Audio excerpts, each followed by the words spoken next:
whole deck framed out. It's basically just dry fit. So I'm gonna get all this stuff together and then put foam in, like sheets of foam in around all the areas that I can.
This whole framing thing off, I started with these side rails, did them one on each side. The center cross member, I guess you can call it.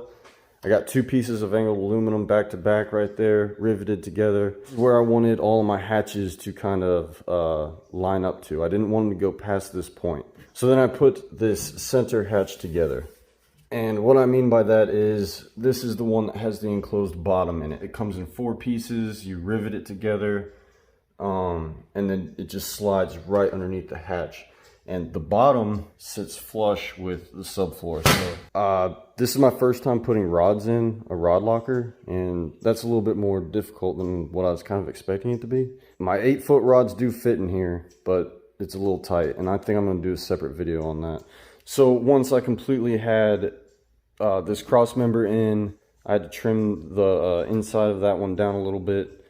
But once I got the height right, I was able to put on more framing pieces on both sides. And then I was able to just cut like a shorter piece to do like another little cross member here that connects to the side, which goes down and is a main support point on that corner. Still have a few more support pieces to cut, more specifically in the back of the rod locker. One right here. I am gonna have to order another lid. I'm gonna put a lid in here because I basically want to put batteries underneath. I added a piece of the 0.063 sheeted aluminum right here to kind of give it like a bulkhead, because this is all going to be one open hatch.